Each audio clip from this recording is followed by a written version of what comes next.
basically, man, what people don't understand is, man, that it's an identity crisis right now in the black community.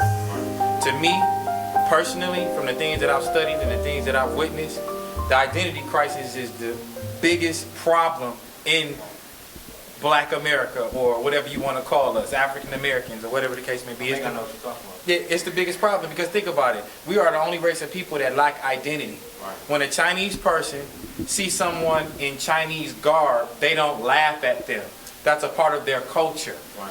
When other races are born, they're born inside of their culture. From birth, they see things resembling their culture. Right. We don't do that. Right. As soon as we come out the womb, we listening to Gucci Man, Young Jeezy, or whatever, and then that becomes our culture. Whatever the media says our culture is, then that's what becomes our culture. That's what made me start my nonprofit organization. That's why I do lectures, because if I can just reach one person, and then that person reach another person, and that person reach another person, then I'm good. We can talk all day about I'm a 5%er, I'm a Moor, I'm a Nuwapian, or whatever the case may be. At the end of the day, it's all about, do you have an identity that resembles where you come from? I don't care what you is. Okay, you want to be a Moor, you can be a Moor. You want to be a Nation of Islam, you can do that. Even if you want to be a Christian, be a Christian.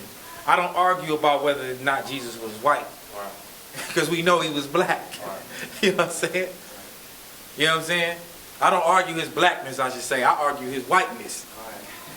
Because there's only three actually races of people that was over there during that time when Jesus existed. You was either Roman. Was he a Roman? No, he was not. It was Greek. Was he a Greek? No, he was not. He must have been them other people then. And them other people looked like us. Yeah. But what were they at that time? They were black.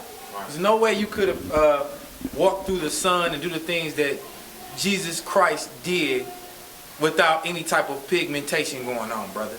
It's impossible. We the only ones that have an identity crisis. We think it's something wrong. We take on everybody else's culture but our own. So that's why I had to address the issues, you know, that I address. So what I'm going to do is I'm going to go over some key points. One of the things that I like to deal with is facts, man. People don't like to deal with facts.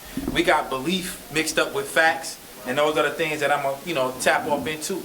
You know, when you understand that you were king and you was a queen back in the day, you don't have to argue about nobody about who you are. Right. You see, we only argue about who we are because we're taking on any other people, and we don't know how to take up for ourselves. Holocaust, a mental holocaust, because everything starts in the mind. We have suppressed our natural behavior with the learned behavior of European thinking. This is why African things seem so foreign to us. We must liberate our minds, then our pocketbooks, and then our bodies. Most of all, we need to liberate ourselves spiritually. Okay? We are the most spiritual people in the world. Remember that. No major religion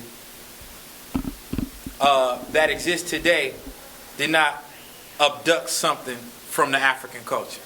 You name one major religion that, you know, didn't come from Egypt. You see what I'm saying? They got something up in their little ingredients that resembles African culture and African spirituality. You see what I'm saying?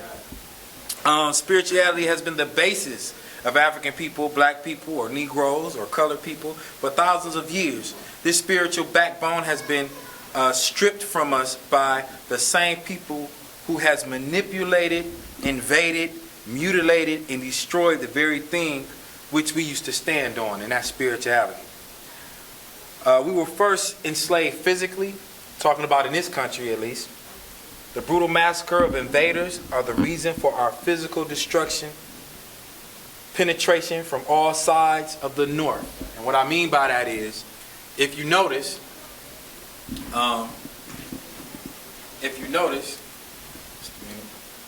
on my Malcolm X's.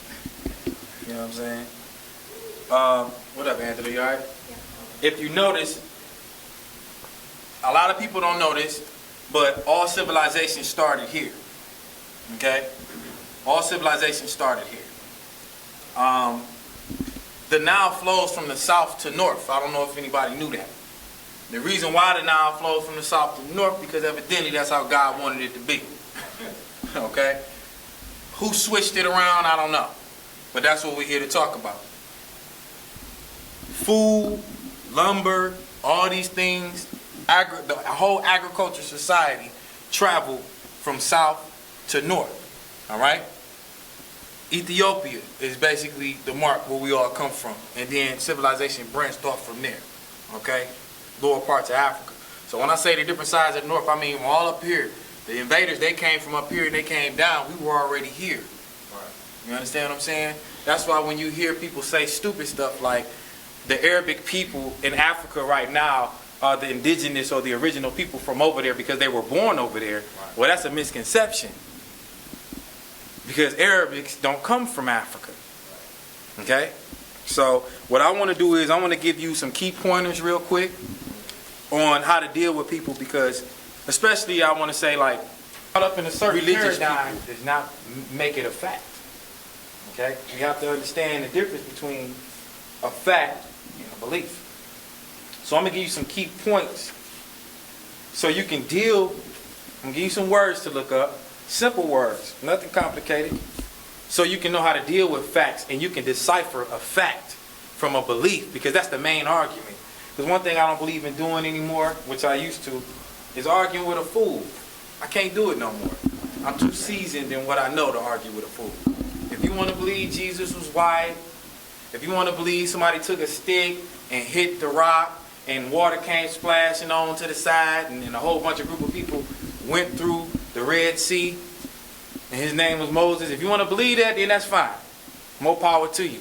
In the movie, you can do it, but in reality, you can't do it. I don't care if he did split the sea. Anybody tell you ain't nobody going through the Nile Valley with goats and sheep and gold and silver without getting mud on their shoes. It's impossible. In the movie, it look cute. You see what I'm saying? But, you know, it's the word it can't be. It's number one. Now what I'm going to do is I'm going to define a fact. Y'all can write this down. Now I'm going to say it twice. Y'all want to write it down, that's fine, paraphrase, but you can go look this up in the Webster's Dictionary. And then you might say, well, this is, you know, elementary, this is simplistic. But something that's simplistic, when you know the definition of it, and it's in your head, you'll be surprised how it's not simplistic anymore when you're having a normal conversation or a regular conversation with somebody, because you actually know the definition of a fact. Right. Because that person might have a different definition of fact. And you can come and you can say, well, is what you saying a fact? And they say, well, yeah. Well, you say, well, what's the definition of a fact? You tell me, sir, or miss. See what I'm saying? A fact is a thing that is indisputably the case. Information used as evidence. And I like this last one. Something that must be accepted as true and unchanging, even if it is evidence. Unpleasant. See? A fact does.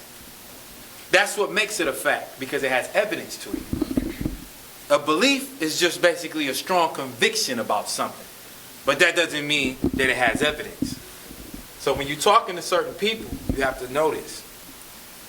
Information used as evidence. Let me say that last one, so y'all might want to write that down. Something that must be accepted as true and unchanging, even if it is unpleasant. Okay, when you're dealing with a murder case, police officers and attorneys in court, the only thing you can bring is evidence. The only thing you can bring is facts. And that's how the jury makes their decision, based upon facts. And you should be that way about everything in your life. For some reason, in religion, when you're talking about history, people turn off the common sense light for some reason. And they use this stupid word to me called faith. And I guess faith is the switch off from common sense. And it gives somebody a right to believe whatever they want to believe. I don't know where that comes from, but that's the mechanism to me that destroys our people. Faith. It's okay to have faith in certain things, but, you know, certain things have to make sense. You understand what I'm saying? So, just a minute, man. Hold on. Let me finish this. The next definition I want to get to.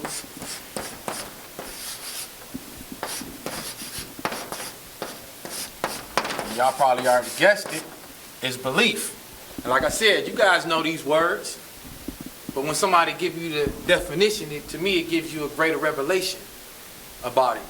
So like I said, the point is, we're not here to beat nobody up or say I'm smarter than you.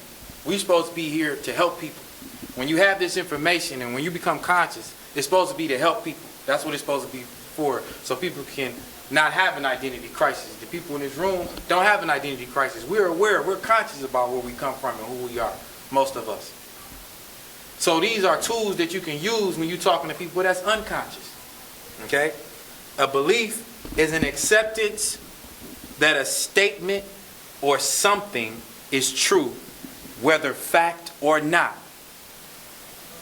An acceptance that a statement or something is true, whether fact or not. Here's another definition.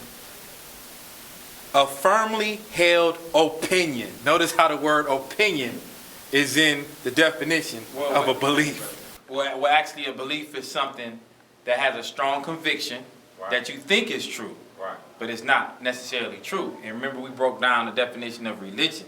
And remember the definition of religion. And religion, every spiritual organization falls under the definition of a religion, and Christianity included. So when somebody asks you, do you believe in God?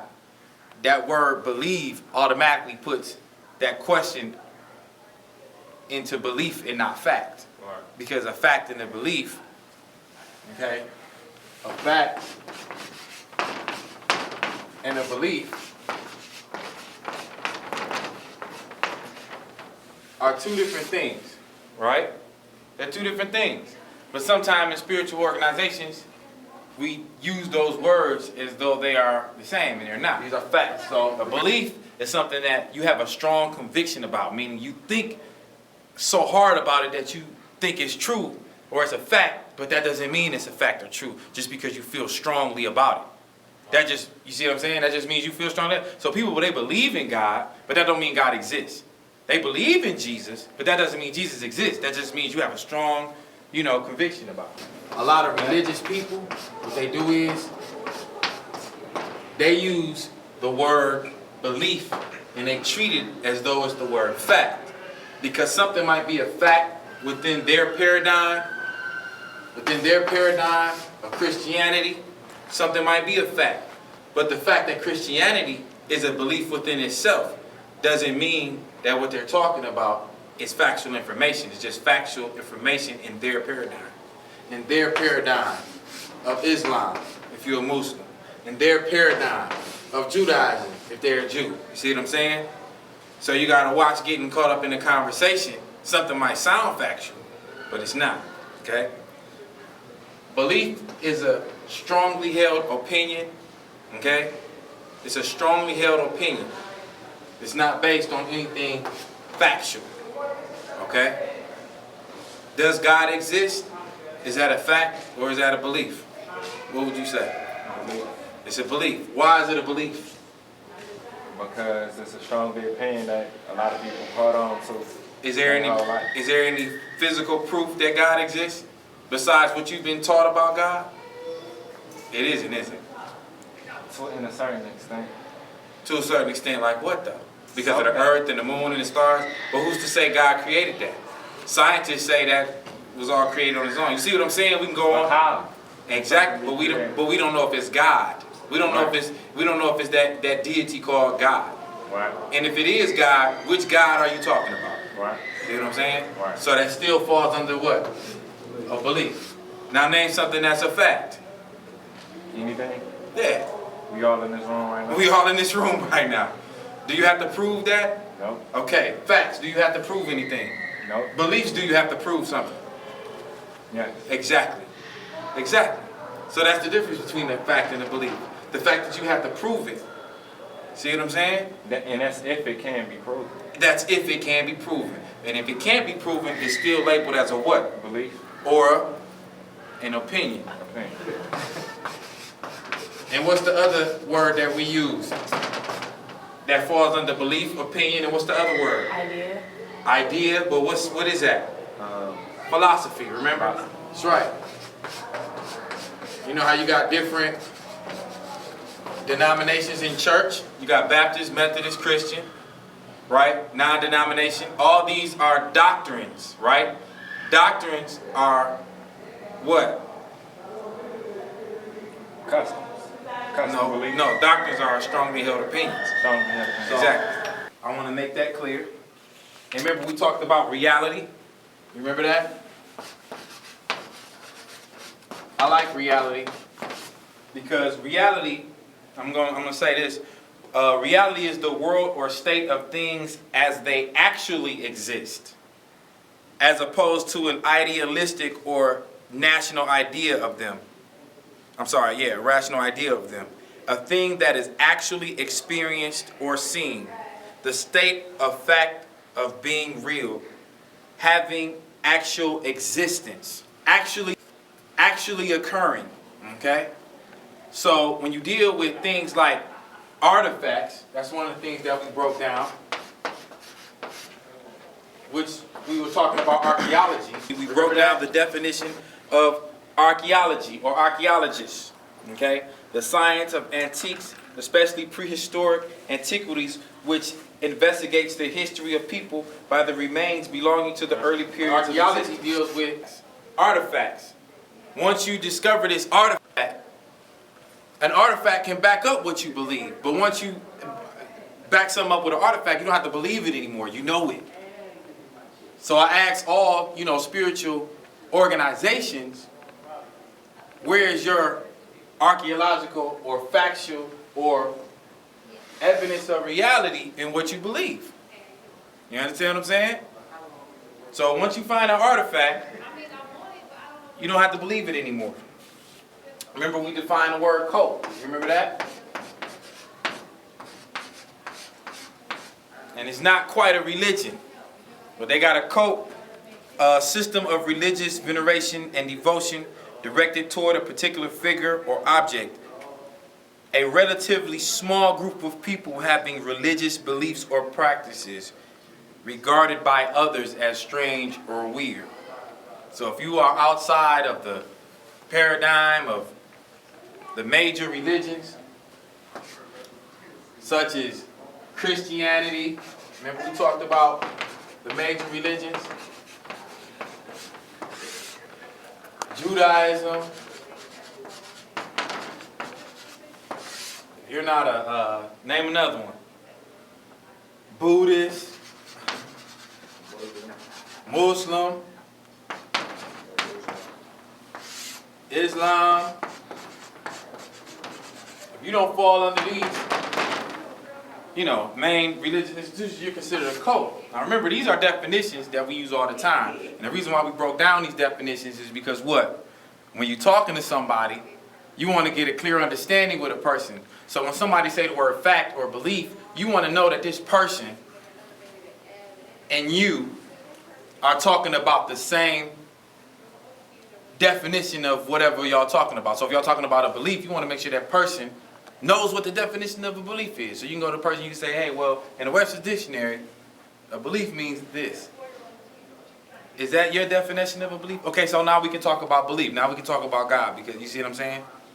So it's good to know these definitions. Okay. Remember we broke down anthropology. And these are my favorite. And these are words that a lot of people don't want to deal with. Okay? The science of mankind, including the study of the physical and mental constitution of man. So basically, when you're dealing with anthropology, all right,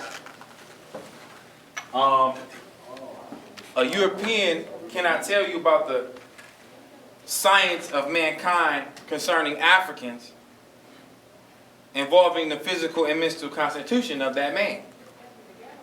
You see what I'm saying? You can't do that. It's impossible. I don't care what they say. These two make up what?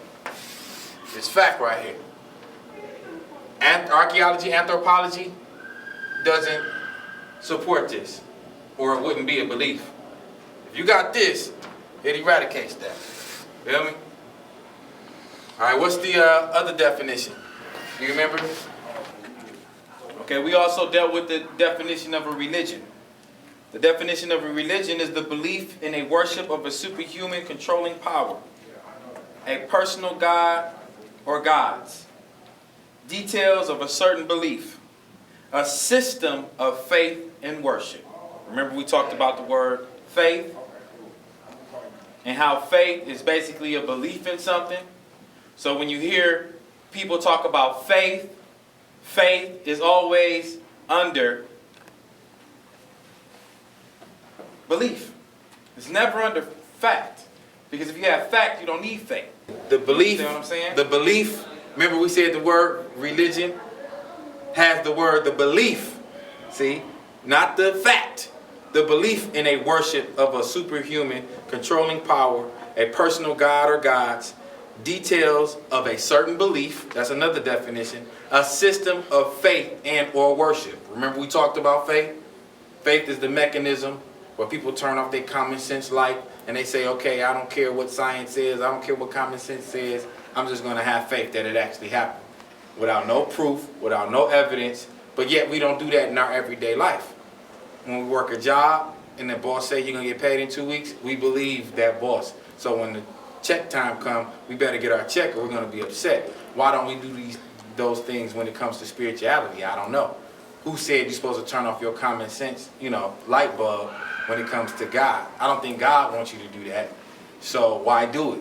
So just because the preacher says something doesn't make it right. Just because even the Bible says something without any tangible evidence to it does not make it right either. It's something you have to go research and find out on your own. Because somebody might have interpreted something that was not for your good and you haven't done your research to find out if it is or not. Okay? We talked about carbon dating. We talked about carbon, and carbon is in all living organisms. That is a method used in archaeology, in anthropology, to find out how old something is. They do it by carbon dating. Anybody know about science? Anything know about archaeology? Will know about carbon dating. This is what the pros use to see when an event happened, when a person was alive, what king or queen was alive. You see what I'm saying? Religious people don't like to deal with these things. We talked about melanin and the melanin dosage test. Okay, we talked about melanin. When they carbon date, they're able to pull melanin from different, living mummies or whatever to find out if that person was white or black. Because years ago they used to teach that the Egyptians, kings and queens, and African kings and queens were Europeans. That's what they used to say. Until somebody named G.O.A.T came along and did what's called the melanin dosage test. So when they did their little carbon dating, they found out that these people were black. See what I'm saying? Yeah. Another definition that's very important that religious institutions don't like to use, but is very important, is chronology. Remember what I told you what chronology is? Basically the order of things that happen in history. Does anybody know the definition of chronology? Can you take a guess? I can. That's like the study of time or something. Okay. Science behind the chronological time periods that certain things took place in history. You're so close. I'm about to tell you. I'll say the same thing. Okay. I was gonna say sequence, right? Okay. It has something to do with sequence. Yeah. Okay. Well, you close. If you want to write this down, you can. I'm going to give you the definition for it. It is the science, okay, of placing the true periods or years when past events or transactions took place and arranging them in their proper order according to their dates, time sequence of events. So y'all use the word sequence in science. So let me repeat that. It is the science of placing the true periods or years when past events or transactions took place and arranging them in their proper order according to their dates. And the second definition would be time sequences of events. And that's according to the Webster's Dictionary, 1971, which I like to keep an old copy of the Webster's Dictionary because the closer you get to the past, you can, get it at its original state, because they didn't revise it if you get a Webster's Dictionary 2012. I mean, it's cool to use, but I like to get one as old as I possibly can. Okay? Now, why is chronology important? And this is what I like. Chronology is important because when people talk about history and past things, whether it be in a spiritual institution, or whether it be in a classroom, or whether it just be, social conversation, whether it be political conversation or whatever, we tend to bunch the past up into one bowl. We never ask the individual who we are talking to, well, when did that take place? When you find out when things took place and what happened first, you get a better view of things. I'm going to give you a good example. If I'm a school teacher in a class and a fight breaks out while I'm writing on the chalkboard, I don't see the actual initial fight get started, but by the time I turn around, I see the end of the fight. Right? As a teacher and as an adult, or anybody that got any common sense, the first question I'm going to ask is, what? Who did it? Who started? Who started it? Who started the fight? Now, like I told you before, faith is used as a mechanism for people to turn off their common switch light. Okay? And say, well, it doesn't make sense, but I'm going to believe it in anyway. It doesn't make sense. It doesn't make logical sense at all. But yet in our everyday lives, we use logic all the time. If your boss tell you you're going to get paid in 2 weeks, 2.5 weeks won't go past without you asking, where's my check? If DTE say they want a bill paid by the 15th, that's what they mean. So we know when the 14th come, whether or not we have the money, right, to pay the bill. That's called logic. Logic tells us to look both ways before we cross the street. See what I'm saying? But yet, when it comes to certain things such as history, when it comes to certain things such as spirituality, when it comes to certain things such as religion, we tend to turn off this logical light bulb. And we don't want to deal with facts. Because sometimes historical facts, they don't coincide, okay, with religion or spirituality or something you may believe in that you were taught to believe in that you haven't done your full research on. So yet we get offended when it's time to deal with facts. There's no dates in the Bible, there's no dates in the Quran, and there's no dates in the Torah, and there's no dates in any type of religious institution because they don't like to deal with facts. And as long as it don't have any chronology to it, it's still labeled as a belief system. Okay, we don't know when these things happen. You can't just take history and put it in one bowl and, say it all happened at once because it didn't. Now, they always talk about,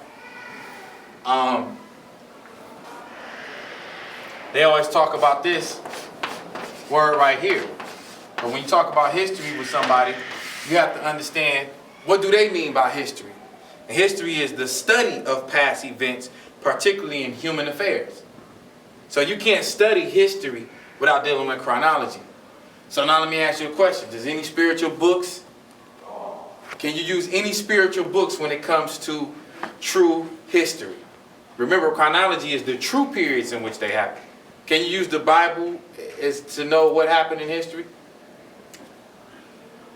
Well, No. what about in the beginning?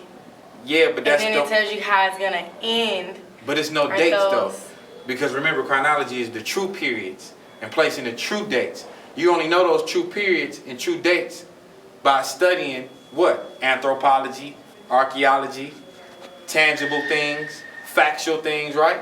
So there's nothing factual and there's nothing tangible in any spiritual book.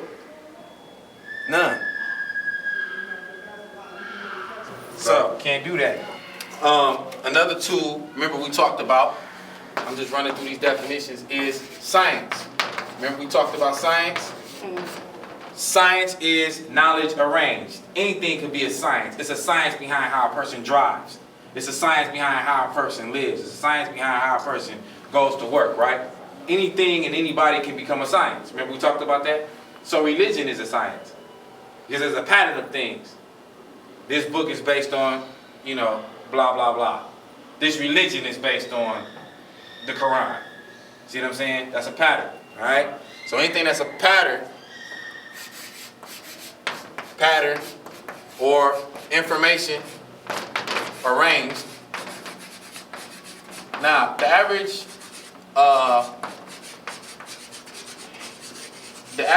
religious person, they don't like to think of their spiritual institution as a science, but that's what it is.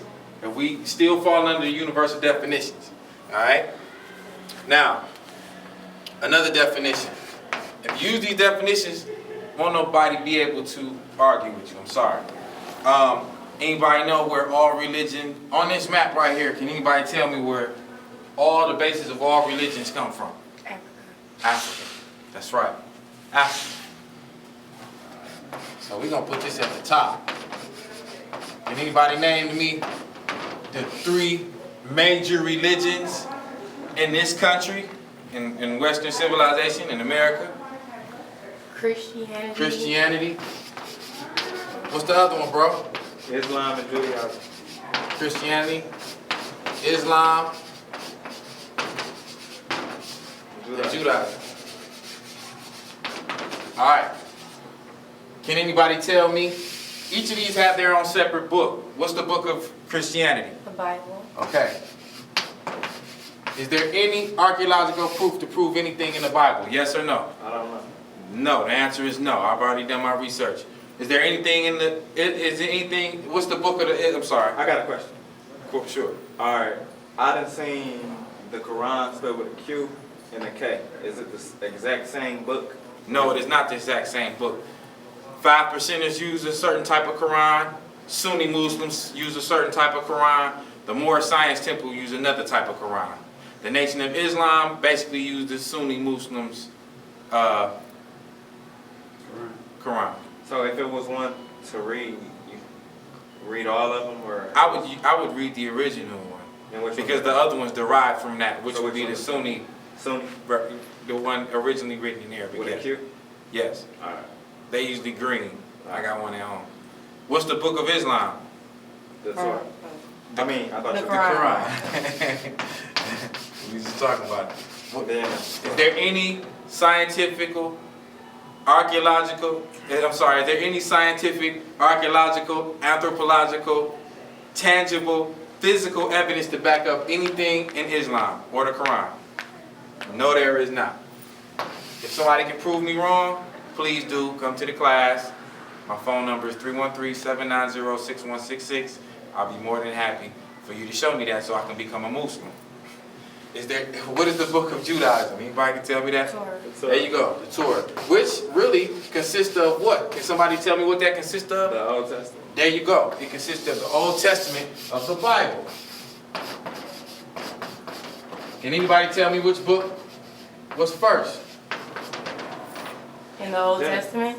Out of these 3 books, which book came first? The Torah. The Torah? There you go. Number 1. Which one was second? Oops. Which one was second? I would think the Quran. There you go.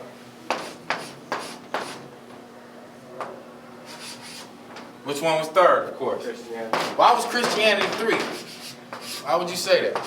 Because what happened is they took the Bible. Bible means 2 books, and then they used the gospel, which is not even written. And they put them They together. put them together. And in fact, it was King James that created, or the I won't say King James, but he was part of it. But to create the gospel, what we have, what we call the gospel. Okay. Now I'm going to give y'all some powerful information. Alright? Can anybody give me a date on, real quickly, can anybody give me a date on Judaism and the Torah? No. Okay. I'm going to give y'all a date so y'all can take it home. I'm going to use another color. I would say roughly 700 BC. BC meaning what? Before Christ. Before Christ. Okay? Can anybody give me a date on Islam? No? No. Alright? I'm going to give y'all another date. Roughly around 611 AD. Alright? AD meaning what? After death. Nope. Oh. Anno Domini, the year of our Lord. Oh. Okay? Can you spell that for me? Anno Domini. I believe it's.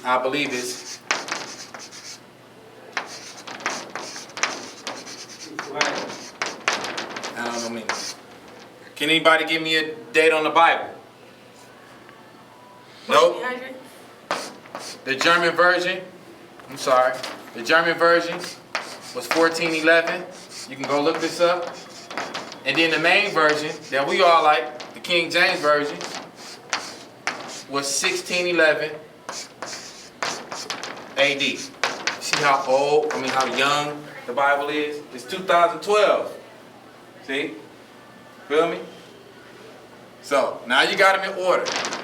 Now, what's factual about these religious institutions is the date that I just gave y'all. The stories that's in those books are not factual. But the dates I just gave you are more factual than the actual books itself. Okay? And these are just estimates. Okay? So I'll put EST. What's that floor number? Huh? What's that? 1411. 1411. These are just estimates. These are not the exact, but around this time. Okay? I'm going to zone in on this. Okay? Everybody want to know where all this information originated from. Where did these stories and metaphors originate from? We said in Africa already, but let's zone in on that Africa. Let's zone in on something that's actually factual information. Right. If you had to zone in on where majority of this information come from, which country would you say it come from? Egypt, more so. Thank you. Near the Nile. Thank you. Really. Egypt. All right? Now check this out. Egypt is mentioned more in the Bible than any other place in the Bible. It's mentioned more. Why? Why? Why is that? They're the authors. Exactly. They're the authors. I would even say the originators. Everybody want to know where religion comes from, where the concept of God comes from, and things like that. This is the answer. You don't have to believe me. You can go do your own information and you can find out. Now let me ask you another question. Who controlled, what group of people controlled society at that time? The priests and the pharaohs. What were the priests? The pharaohs, but what were the priests? That was good. I don't. We talking history. They were magicians or something? Some of them. Magicians fall under one of their. Magicians fall under one of their. Witch doctors, maybe? What else did they do? Medicine. What else did they do? Educate. Education, which falls under all that. What's one of the main things they did to really start civilization? Religion, I guess. Well, I don't want to say religion. I want to say spirituality. But what else, though? Science? Science? Yeah, they mess with science, but what else, We though? need a hint. What started civilization? What started the construction of civilization? Slaves. They were what? Architects? Mace? Oh, that's right. Yep. Yep. Am I right or wrong? That's right, bro. Now, there were 7 wonders of the world. 6 of them don't exist anymore, but there's one that's standing. Can somebody tell me that one that stands? Stonehenge. Pyramids. Thank you. Yeah, Giza I know. Pyramid. Who built Giza Pyramids? Who built all the pyramids? You said there was some.